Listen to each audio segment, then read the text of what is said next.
berjalan dalam firman-Mu, hatiku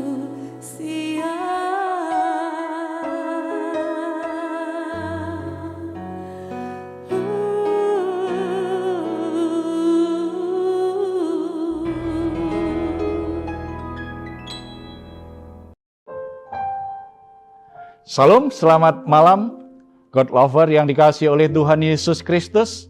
Berjumpa lagi di Rest in God. Kita akan menikmati malam hari ini di dalam hadirat Tuhan. Kita akan menikmati saat istirahat malam hari ini bersama dengan Tuhan. Karena Tuhan ingin kita semua sungguh-sungguh boleh menikmati damai sejahtera-Nya. Tanggalkan semua beban, tanggalkan semua hal yang membuat kita tidak bisa beristirahat hari ini dalam hadirat-Nya. Sebelum memulai, mari kita bersatu di dalam doa. Bapa kami yang ada di dalam surga, kami bersyukur, kami bersuka cita karena anugerah-Mu tidak pernah berkurang, tidak pernah meninggalkan kami. Malam hari ini kami kembali menghampiri tata kasih karunia-Mu, ingin memberikan korban syukur kami di hadapan-Mu, dan kami ingin merenungkan kembali firman-Mu, karena kami tahu firman-Mu itu memberi kesegaran di batin kami, memberi kami pembaharuan, menguatkan hati kami, sehingga kami bisa beristirahat malam hari ini dalam damai sejahtera-Mu, karena semua hal yang membebani kami akan serahkan kepadamu. Terpuji nama-Mu dalam nama Tuhan Yesus Kristus. Amin. Haleluya. Kami mau berdiam di hadirat-Mu. Terima kasih Tuhan. Penuhi hatiku dengan hadir-Mu.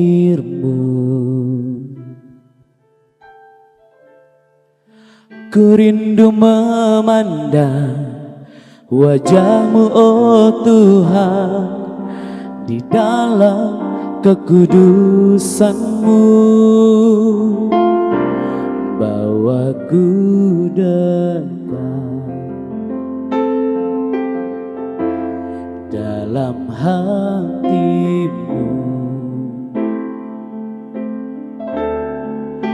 Ku rindu mendengar suara-Mu, oh Tuhan, di tempat kudus-Mu sekarang. Ku rasakan kasih-Mu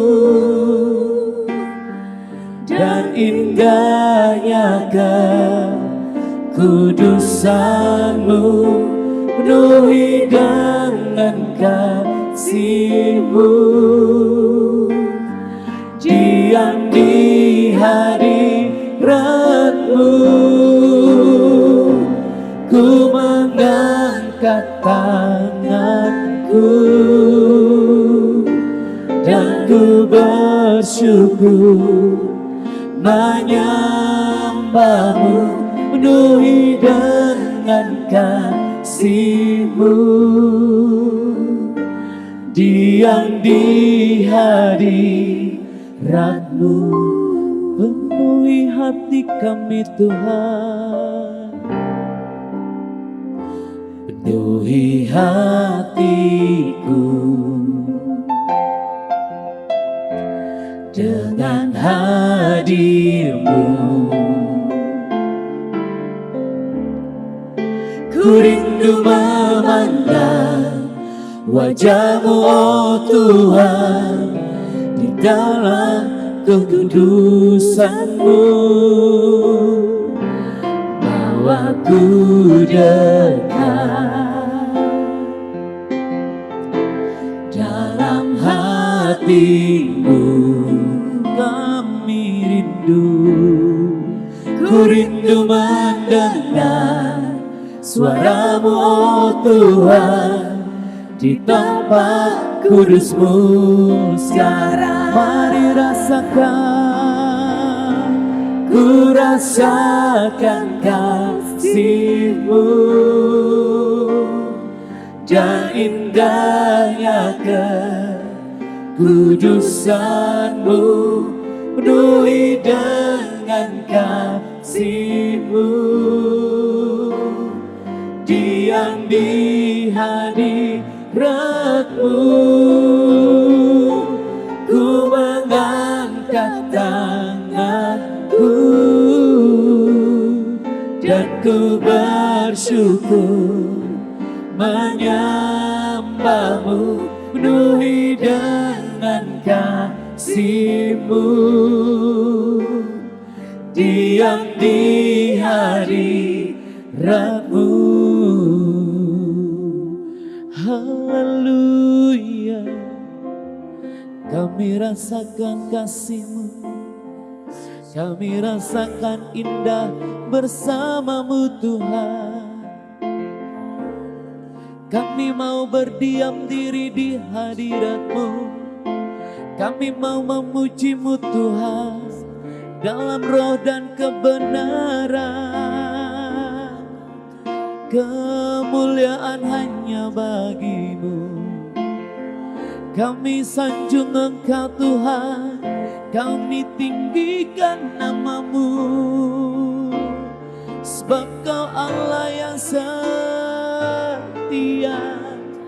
Terima kasih Tuhan, haleluya, glory bagi-Mu.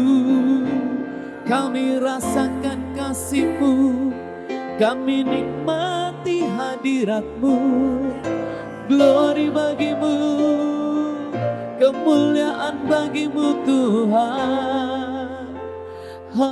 Haleluya, terima kasih Tuhan. Kasih Tuhan, kemuliaan bagi-Mu.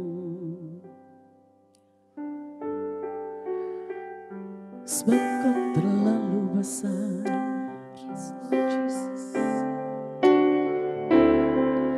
terlalu besar kasih-Mu Bapa, pengorbanan yang Kau berikan bagiku.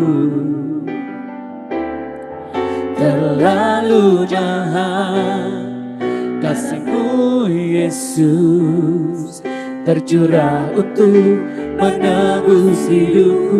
Terlalu besar, terlalu besar kasih-Mu Bapa, pengorbanan yang Kau berikan bagiku.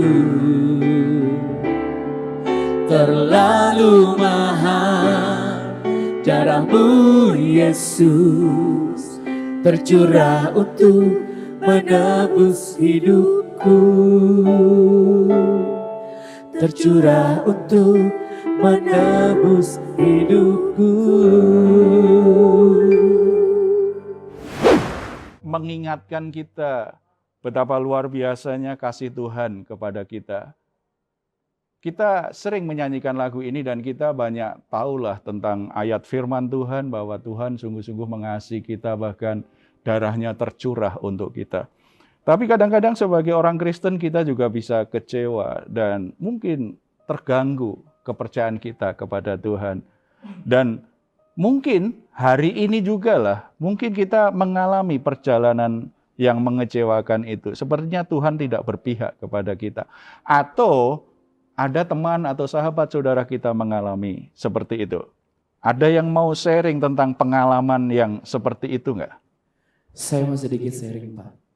Saya punya teman, orang Kristen, percaya Tuhan. Tapi ketika dia punya pergumulan saat ini, dia mulai goyah keimanannya. Salah satunya, dia belum memiliki keturunan. Bahkan di keluarganya pun dia sangat dicerca habis karena menurut keluarganya dia tidak pernah percaya akan kasih setia Tuhan. Tapi karena dia begitu banyak pergumulan, jadi dia semakin kendor keimanannya, bahkan dia sudah mulai tidak percaya kepada Tuhan dan ke agama kekristenannya. Bagaimana Pak solusinya buat hal itu? Situasi seperti itu sebenarnya banyak dialami ya, baik diceritakan mau tidak gitu ya. Ada banyak orang Kristen ketika dia setia kepada Tuhan, dia sudah berdoa, dia rajin ibadah, melayani, kemudian ada bagian-bagian pergumulannya, dia sudah doakan kok tidak dijawab Tuhan, bahkan berlarut-larut sampai akhirnya dia mulai goyah imannya. Apakah Tuhan masih mau mendengar doaku? Apakah Tuhan mau peduli? Apakah Tuhan masih sungguh-sungguh mengasihiku? Ada bagian di Mazmur 13, itu ungkapan luar biasa dari pemazmur pengalaman seperti itu. Bagaimana Daud mengalami titik terendah dalam hidupnya. Sepertinya situasinya begitu berat, menakutkan, dia tidak berdaya, lalu dia merasa sendirian ditinggalkan oleh Tuhan. Kita akan baca Mazmur pasal 13 ayat 2 dan 3. Berapa lama lagi Tuhan kau lupakan aku terus-menerus? Berapa lama lagi kau sembunyikan wajah-Mu terhadap aku? Berapa lama lagi aku harus menaruh kekhawatiran dalam diriku dan bersedih hati sepanjang hari? Berapa lama lagi musuhku meninggikan diri atasku? Jadi Daud sungguh-sungguh berada titik terendah dalam hidupnya. Dia mengeluh, dia protes dengan Tuhan. Sepertinya Tuhan menyembunyikan wajahnya dari dia. Dia sudah berdoa, berkeluh kesah, berseru, tetapi Tuhan tidak merespon. Tuhan menyembunyikan dirinya dari Daud. Dia ditekan musuh yang luar biasa, merasa sangat sendirian. Ada kekhawatiran, ada ketakutan dia alami. Jadi itu sahabat atau saudara tadi ya, itu tidak sendirian. Daud pernah mengalaminya dalam situasi seperti itu. Karena memang ketika orang sedang dalam pergumulan, dalam penderitaan, itu mengguncangkan iman seseorang. Ada data yang menarik, ada studi yang menarik ini tentang kejadian traumatis yang saya pernah baca. Menunjukkan adanya hubungan antara penderitaan yang dialami dan perasaan marah dengan Tuhan dan tentang keberadaan Tuhan. Ya, dalam beberapa kesempatan saya ketemu dengan orang seperti itu yang mengalami penderitaan, dia sudah berdoa, sungguh-sungguh masalahnya tidak selesai, tapi tambah parah. Dia sudah berupaya sedemikian rupa, tidak selesai, tambah parah. Akhirnya dalam penderitaan yang begitu berat, dia menjadi kecewa, imannya goncang, dan dia menjadi marah dengan Tuhan.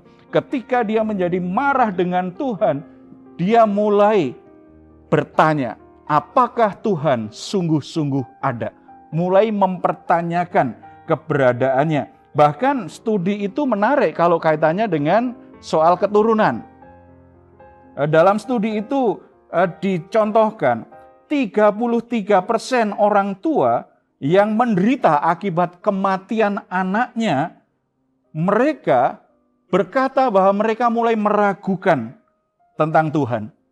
Di saat-saat mereka berkabung dalam kesedihannya karena kehilangan anak yang dia kasihi, imannya goncang dan mulai mempertanyakan, apakah Tuhan itu sungguh-sungguh mengasihi aku? Apakah Tuhan sungguh-sungguh ada?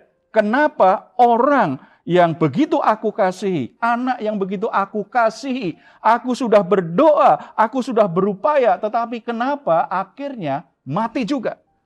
Ada kemarahan terhadap Tuhan dan mulai mempertanyakan keberadaan Tuhan. Demikian juga dari studi itu, 90% ibu yang melahirkan anak dalam keadaan yang dalam tanda petik tidak sempurna, cacat atau seperti apa, ada permasalahan dengan keadaan anaknya. Mereka juga berkata, mereka juga mulai ragu tentang keberadaan Tuhan.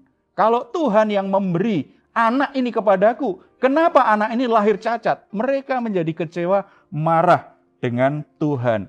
Jadi situasi itu sebenarnya memang ada dalam hidup hari-hari ini.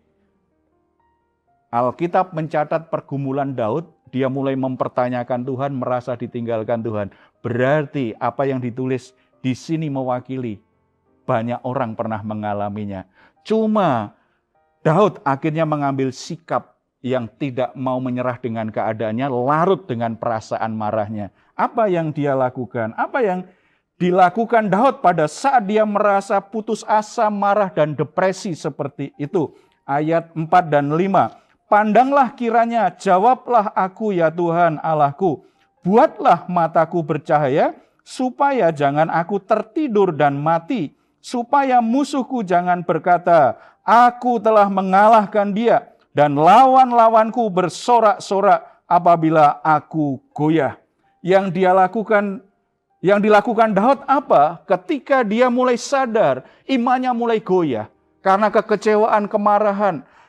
Dia mulai menjadi depresi dengan keadaannya. Dia akhirnya berkata, stop, aku tidak mau dalam keadaan depresi terus. Aku tidak mau terus marah. Aku tidak mau terus-menerus dalam keadaan yang seperti ini. Dia akhirnya tahu bahwa tidak ada cara lain yang lebih baik kecuali datang kepada Tuhan. Yang sebelumnya dia anggap telah mengecewakan dia. Karena dia sudah punya banyak pengalaman dalam hidup ini. Bahwa sebenarnya Tuhan tidak pernah tinggalkan. Hanya perasaannya saja merasa dia sendirian karena penderitaan yang berat itu. Dia datang kepada Tuhan berdoa. Saya teringat kisah di Perjanjian Baru. Yohanes Pembaptis ketika dia di penjara. Dia juga mulai ragu, apakah benar bahwa Yesus Mesias? Makanya dalam penjara ketika murid-muridnya mengunjungi dia berkata kepada murid, coba kamu cari Yesus dan tanya, apakah benar bahwa Yesus adalah Mesias yang dijanjikan?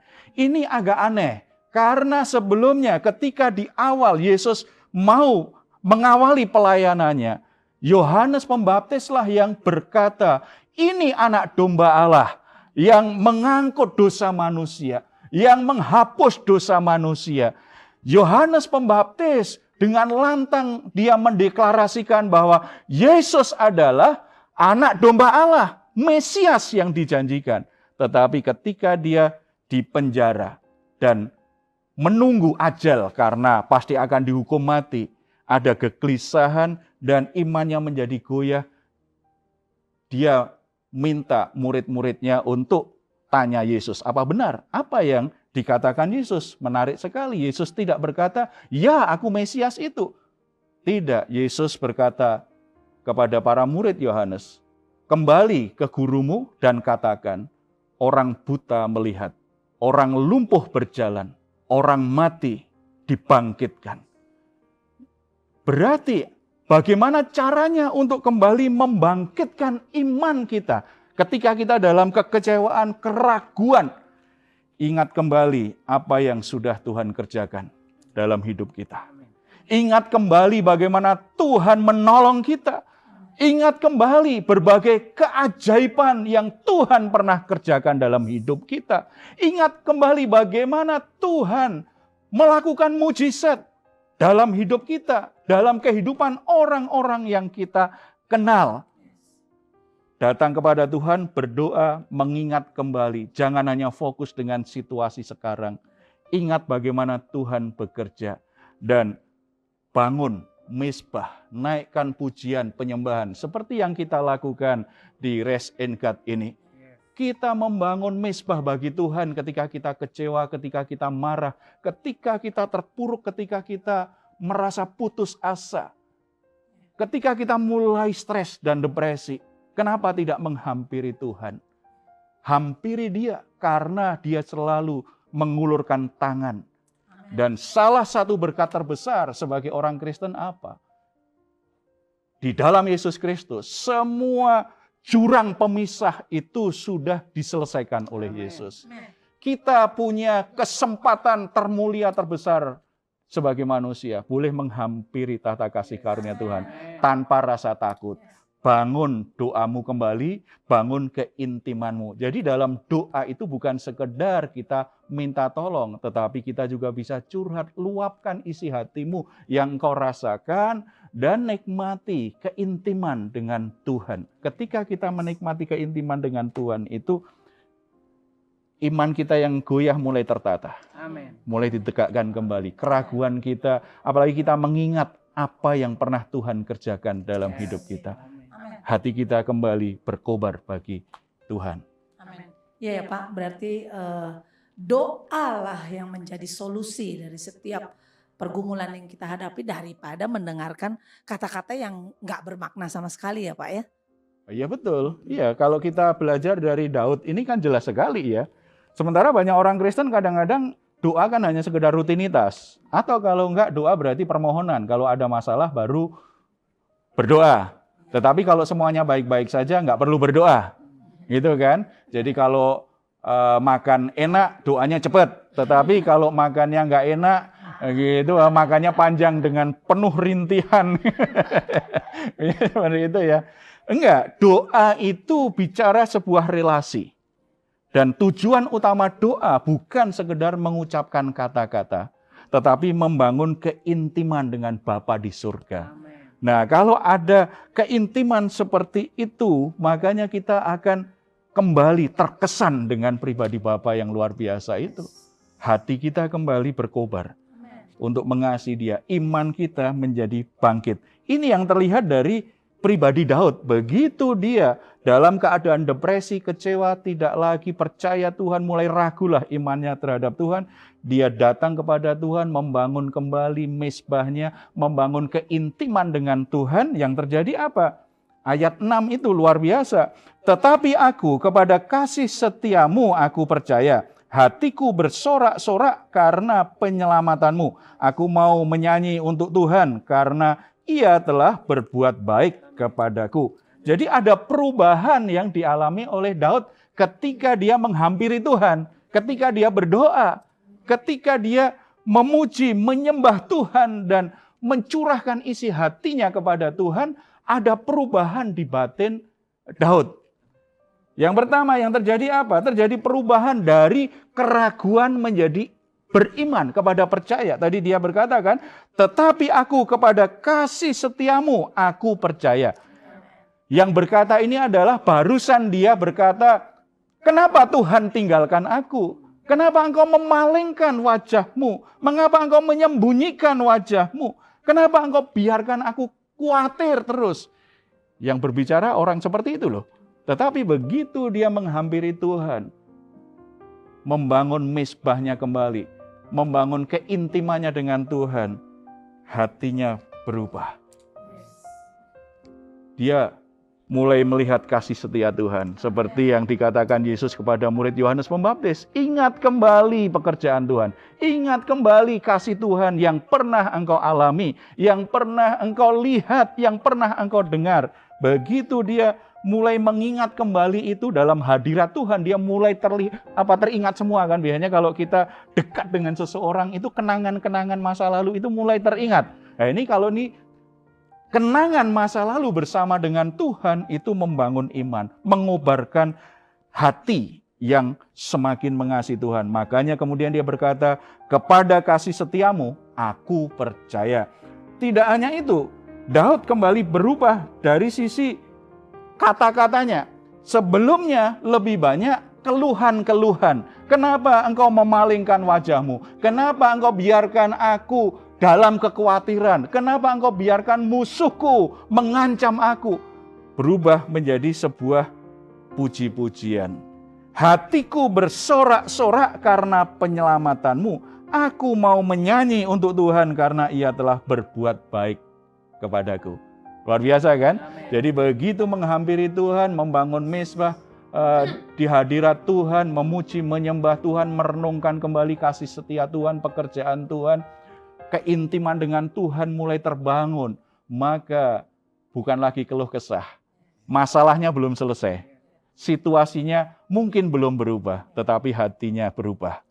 Bukan lagi mengeluh, tetapi puji-pujian, ucapan syukur, dan sebuah iman yang dimiliki Daud.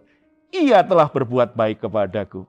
Yang dia ingat, sebagaimana dulu Tuhan telah berbuat baik kepadaku. Hari ini Tuhan masih dan pasti berbuat baik juga kepadaku. Itu yang mengubah hatinya. Amin.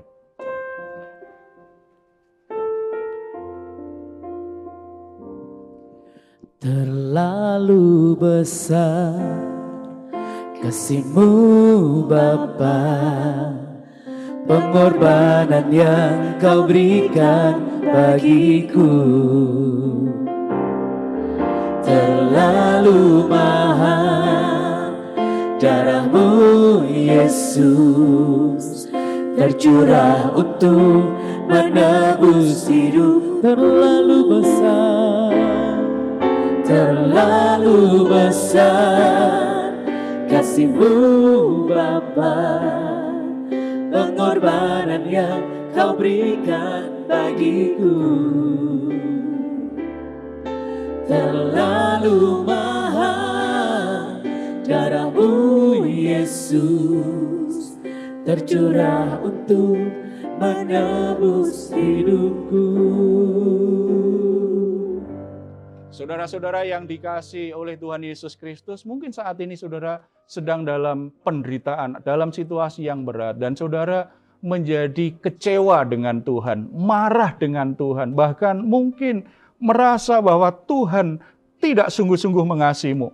Tuhan tidak sungguh peduli dengan hidupmu. Bahkan mungkin di antara saudara mulai berpikir ingin tinggalkan Tuhan.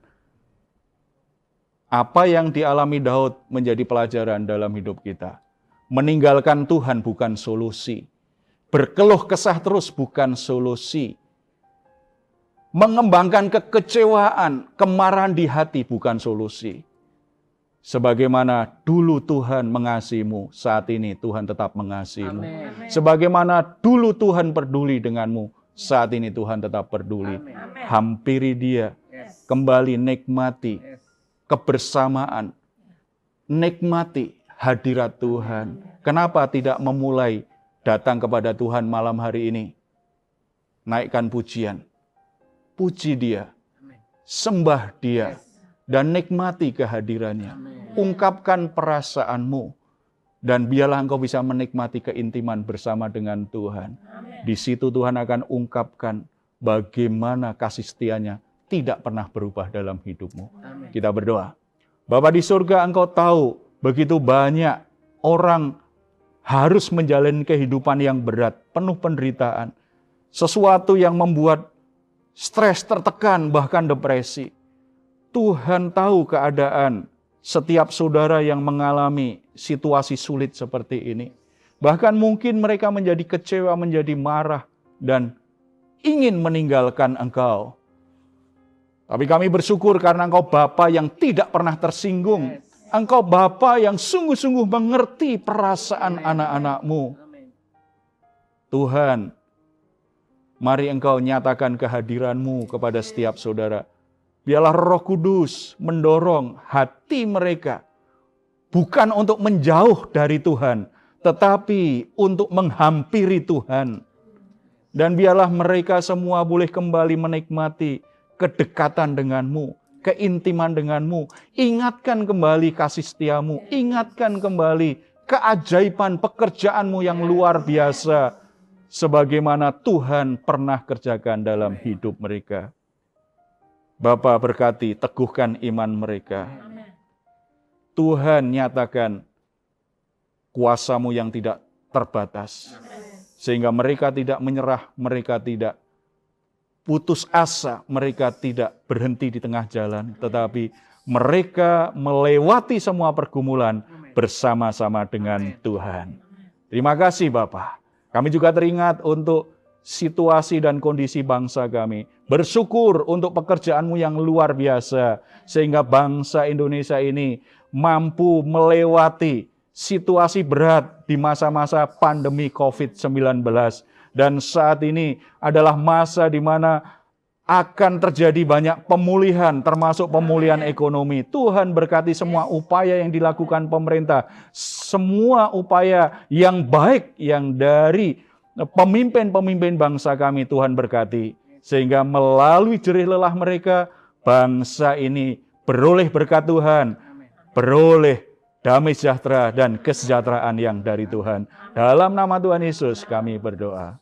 Amin.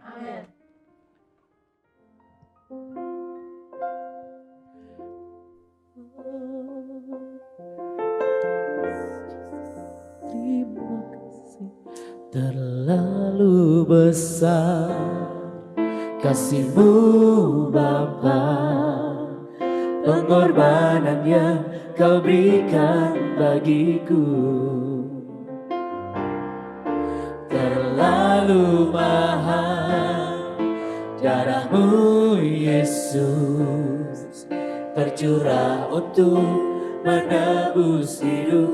Terlalu besar, terlalu besar kasih-Mu Tuhan, pengorbanan yang Kau berikan bagiku.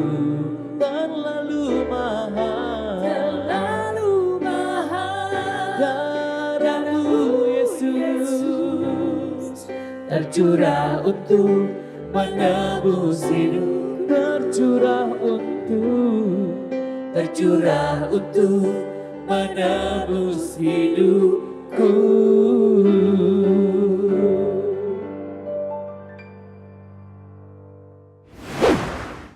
Mungkin saudara sedang berbeban berat, sedang dalam pergumulan, saudara butuh teman sharing, saudara sedang terbaring lemah di rumah sakit maupun di rumah. Saudara-saudara, ada nomor WA kami yang tercantum di layar kaca Anda dan silahkan hubungin sekarang. Saudara akan mendapatkan dukungan doa kami. Atau saudara juga boleh menulis di kolom komentar yang ada tentang pergumulan-pergumulan saudara. Kami tunggu dan jangan ragu untuk menuliskannya. Saudara-saudara, jangan lupa besok kita berjumpa lagi di waktu yang sama. Rest in God. Tuhan Yesus memberkati.